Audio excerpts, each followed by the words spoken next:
Welcome, friends, to an edition of Economic Update, a weekly program devoted to the economic dimensions of our lives. Jobs, incomes, debts, those coming down the road for us and those facing our children in the years ahead. I'm your host, Richard Wolff. I've been a professor of economics all my adult life, and that, in a way, has prepared me to present this last week's economic highlights for your interest. I'm going to begin with what's been on everyone's mind who watches the media or listens to them, namely these enormous storms, first in Texas, then in Florida, with more apparently churning their way up from the Caribbean and threatening to bother us yet again in serious ways. I'm not going to talk about the natural dimensions of it. You've heard that story. I'm not going to talk about the heroic efforts to rescue people, which are indeed stimulating and provocative in the best sense. I want to talk about what the media generally doesn't talk about, which is the relationship between our economic system, capitalism, and these storms and what they mean. So I'll start with a few dimensions and then build up to what I think is the big question. First, a few dimensions. One of the things that got a lot of play, and I'm glad it did, was what we call in economics price gouging. The two biggest examples were when Delta Airlines jacked up the price of a flight out of one of these areas from $400 and something to $3,000 and something, simply taking advantage of the desperate need for people to get out of the way of a desperate storm. There was another picture that flashed across the media of a Best Buy store where a case of bottled water was being sold in excess of $40. In other words, sellers of commodities were taking advantage of a natural disaster, so it was called, to really squeeze people at a moment when they had no choice, when they were desperate.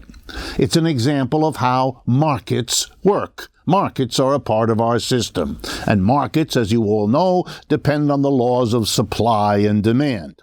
And if the demand becomes desperate for people literally trying to save their lives, well, then you can charge, quote, what the market will bear. And that's what they did big time all over the place. Not just those that were recorded by the media, but thousands of examples that were not, or at least not in a general way. What is this about?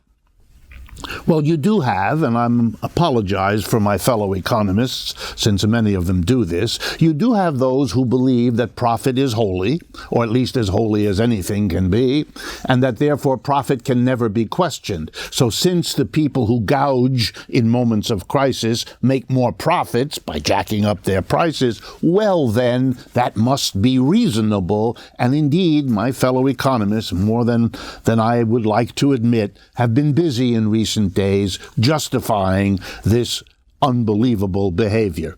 But I'm also proud of the American people, at least in the sense that the bulk of the comments that I could see did notice that if you jack up the prices, if that's how the market works in a time of crisis, making it more difficult for all of the people suffering to cope with a crisis situation in order to benefit the profits of a relative few, that might not just be the best way to manage an economic crisis or a natural disaster, and maybe that suggests that the market and the system of profit-driven decisions in business isn't the best way to go, maybe not just in emergencies, but more generally.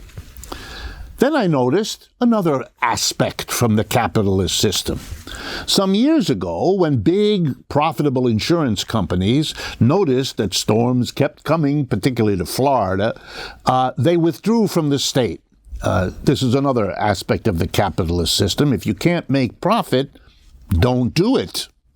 Which then opens the question, what happens to the people who need whatever it is you do that you're not doing anymore, in the way of Allstate and other big insurance companies that withdrew? Well, lots of little companies came in to catch hold of the profits that could be made, there it is, the profit system, by setting up small insurance companies to fill the vacuum left when the more profitable big ones withdrew. then the problem is an insurance company is only as good as the money it has to make good on the claims of the policyholders. And if the insurance company is small, it may not have, you can see where this story is going, can't you? Well, you're right, that's where it's going.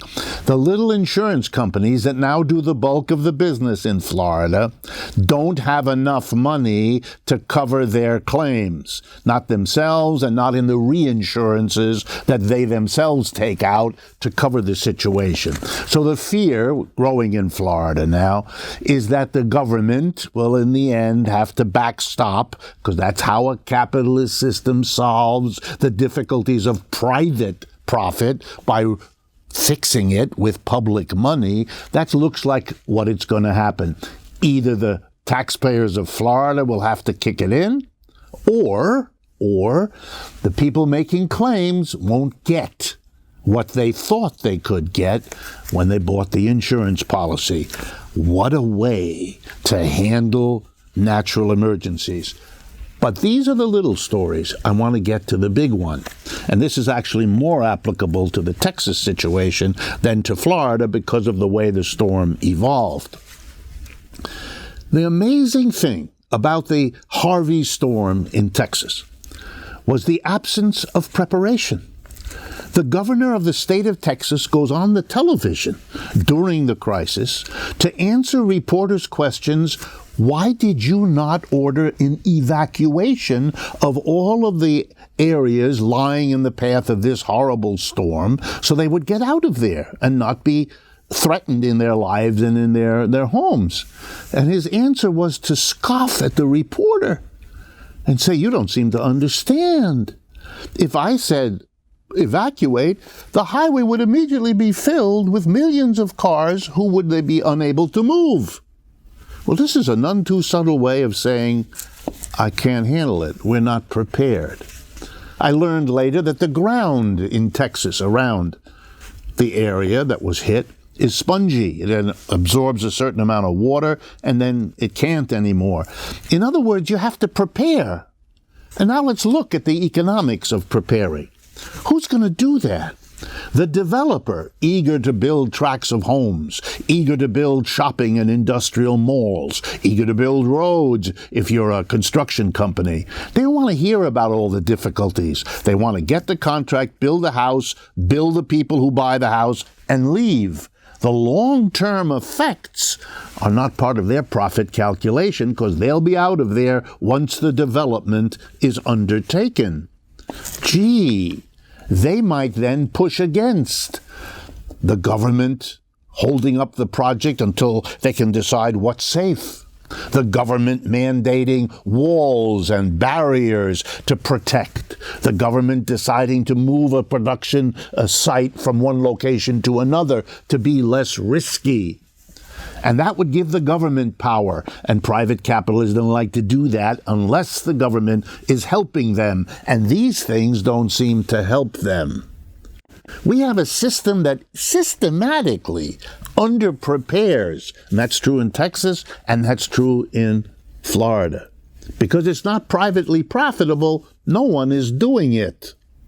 And the government, demonized by the very private profit mechanisms and institutions of our culture, the government is unable to raise the money to do these things. It's constantly portrayed as wasting money, as if intrinsically it was less efficient to do something in the government than it was to do it in the private sector.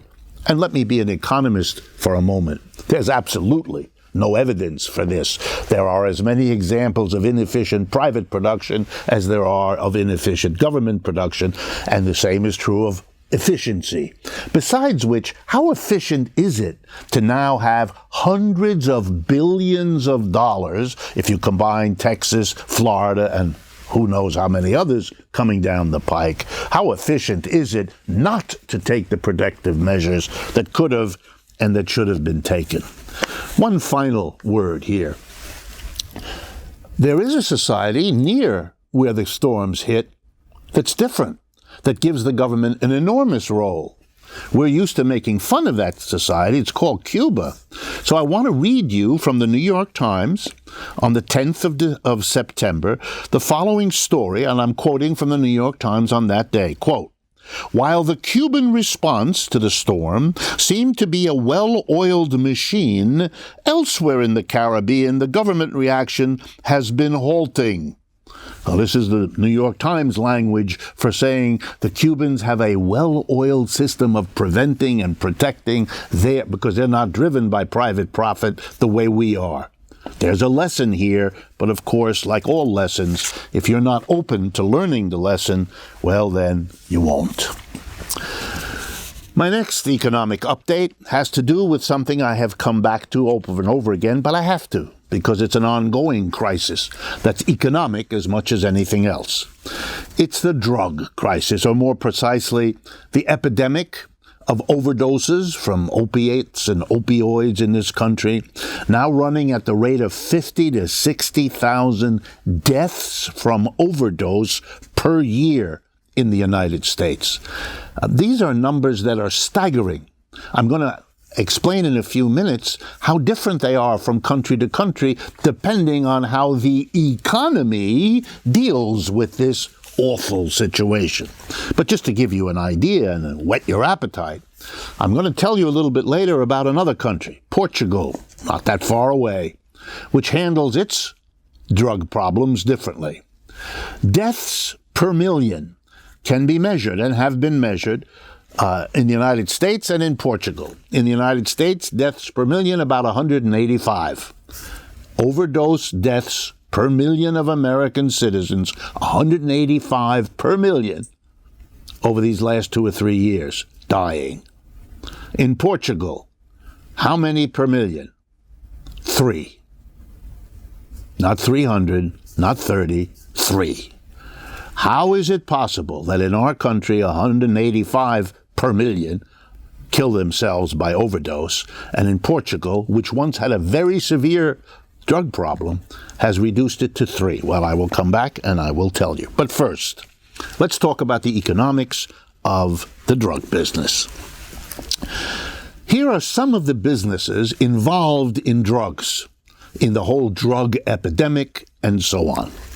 First, there are all the businesses that produce the drugs, that transport the drugs, and that distribute the drugs. Many of them are legal businesses, many of them are illegal businesses. But in terms of the drug epidemic, it really doesn't matter because they are a big business employing thousands of people, earning millions, if not billions of dollars, producing, transporting, and distributing it. Then there's a second group of businesses, those involved in the medical care and the medicines for people already addicted, because the number of addicted is, of course, much larger than the number that are dying from overdose of those drugs. Then there is the enormous cost of the criminalization of drugs, the enormous apparatus of police, of prisons. Someone once told me that a majority of the people in prisons, directly or indirectly, have something to do with the drug problem in the United States. We know from statements made by the Haldeman-Ehrlichman combo, those that are left from the Nixon administration, that prosecuting African Americans and young radicals for drug possession became a way of decimating that part of the population, denying them the vote, because if you have a felony conviction, you can't vote in many states, United States, and so on. But prisons and staffing prisons and supplying prisons, that's another big business which might be harmed if you legalized, or better yet, solved your drug problem. It's a failure. We've had this war on drugs now for many years. It hasn't done very well. According to what I can see, the death rate from overdose being worse now than it has been in a long time. So we're not succeeding in dealing with it, and I suspect that the economic interests that have money to be made from this industry and have been making a lot of money from it are not a small part of why this war on drugs seems to be so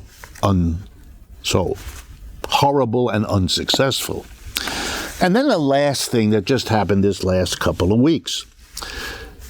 The Attorney General in the state of New Mexico, Hector Balderas, filed suit in court against the opioid-producing pharmaceutical companies for systematically misinforming and basically finding ways to sell their death-dealing drugs.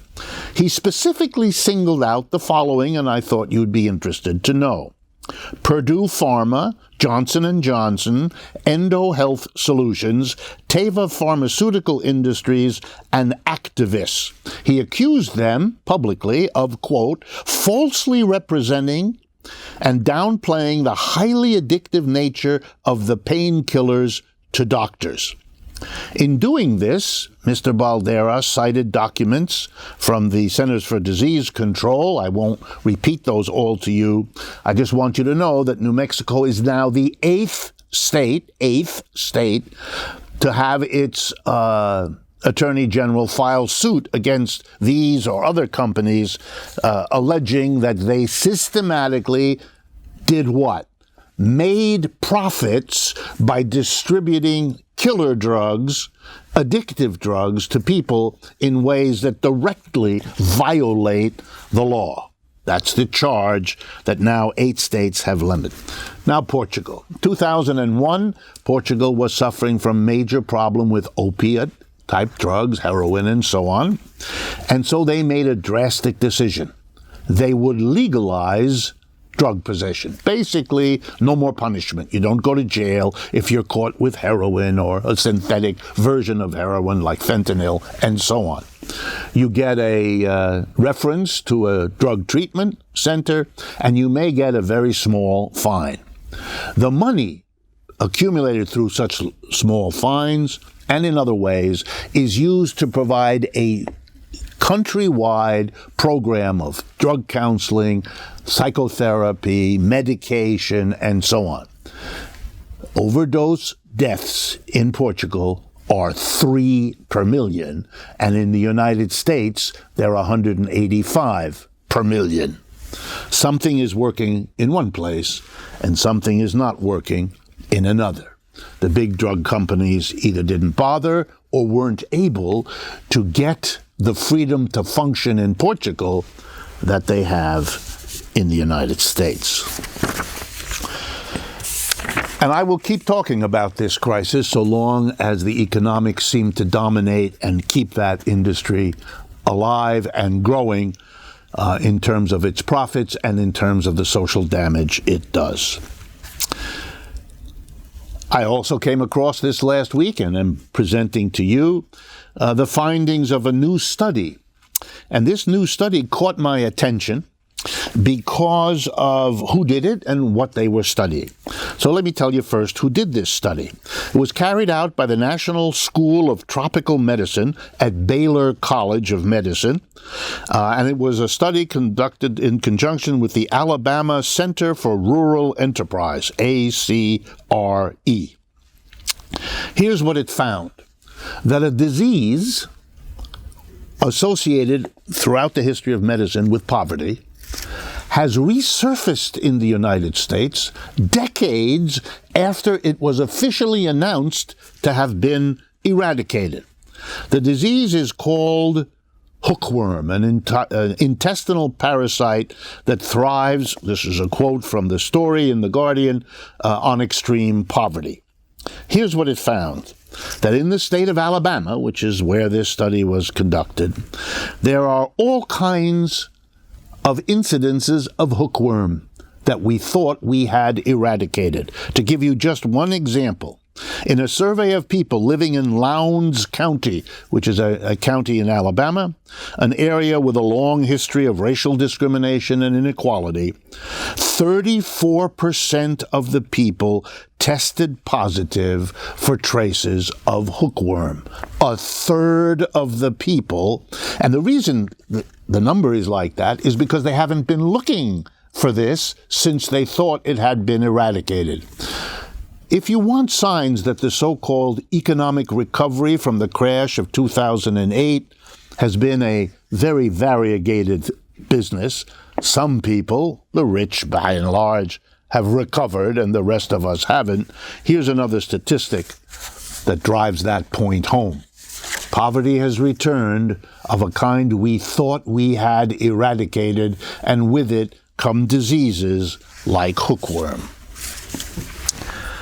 The last economic update, for which we will have time, is going to come in a minute. But before that, I want to remind you that we maintain 2 websites that are full of material like what we do on this program, elaborated in greater detail, that have interviews, that have press activities that we are engaged in. These websites are available 24/7 at no charge whatsoever. Make use of them. They're there for you to do that. The first one is rdwolf with 2fs.com. And the second one is Democracy at Work. That's all one word, democracyatwork.info. Become a partner of this program. Make use of what we produce in talking with your friends, your coworkers, your family. If you're interested in this material, then here's a resource available to you whenever it's convenient for you to do so. You can also find a video version of this program on patreon.com, Patreon, patreon.com, for a video version. And finally, let me urge you back again to the 2 websites, rdwolf with 2fs.com and Democracy at Work, because there you can, with a click of your mouse, follow us on Facebook, Twitter, and Instagram, connect to us through YouTube, communicate to us. Let us know what you'd like us to cover, what you like and don't like about the program. It's a way of making the partnership we hope that develops between you and us more ongoing, more interactive than it might otherwise be. Okay, the last economic update that we will have time for today has to do with the elite universities of the United States. I return to them from time to time because of their remarkable economic situation. This is an economics program. As I'm sure you know, because we've discussed it, elite universities, and indeed all universities, enjoy in the United States a tax exemption. That is, unlike you, when they buy something at the store, they don't pay a sales tax. Unlike you, when they earn income somehow, they don't pay an income tax, neither to the federal nor the state, nor if they're in a city which has an income tax, not to that either.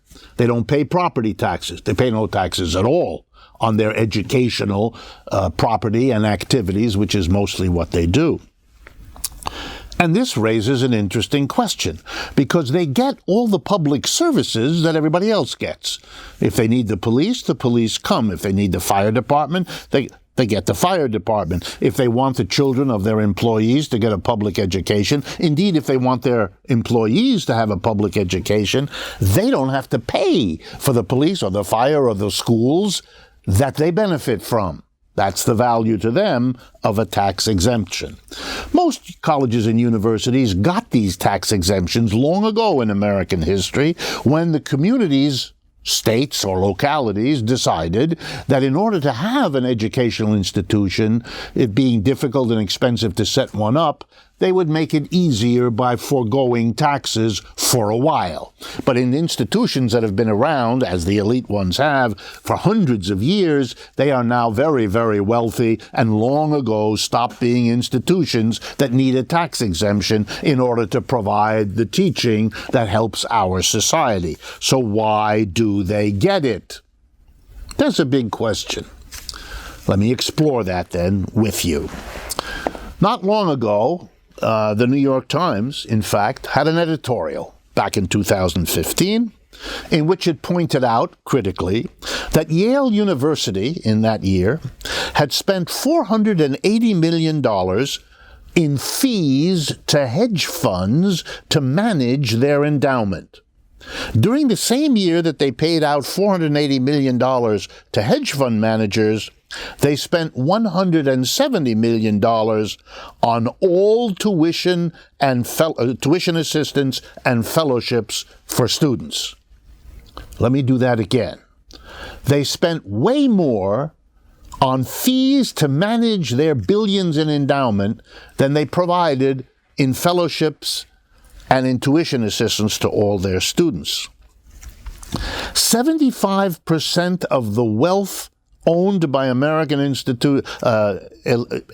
universities, 75% is owned by 4% of the universities. Harvard, Yale, Princeton, you know who they are. So I was touched by the fact that universities like that are getting a tax exemption, billions that they would otherwise pay to support localities, states, and the federal government. They don't have to pay. They get all the services everybody else does, but they're not required to pay for them. Well, the initial rationale was they're helping everybody in the community. But then imagine what you do with the following statistic, which comes from the Equality of Opportunity Project. The elite universities, including Princeton and Yale, I'm quoting from the report, admit more students from the top 1% of earners in America than from the bottom 60% combined. More students from the 1% richest than from the bottom 60%. But it's the bottom 60% who suffer the consequences of the tax exemption. Because if you have to provide fire, police, and education to the elite universities, and they don't pay any taxes to pay for that, then it's you and me who pay for that. We pay the taxes that keep the fire and the police departments serving Harvard and Yale and Princeton. The 60% suffer the consequences of the tax exemption, but their kids don't get to go to the school. It is a bizarre, upside-down, Robin Hood in reverse situation, isn't it? It's taking from the middle and the bottom to service the top. And that is the bottom line of much of today's set of economic updates. They're about a system that doesn't work anymore for the majority of the people. And that has to be confronted. Otherwise, all of these interconnected problems will continue to provide raw material for this program, but will not be overcome so that we can go on to other and more interesting things. Thank you very much for joining me in this first half hour of the program, and we will continue after a very short break.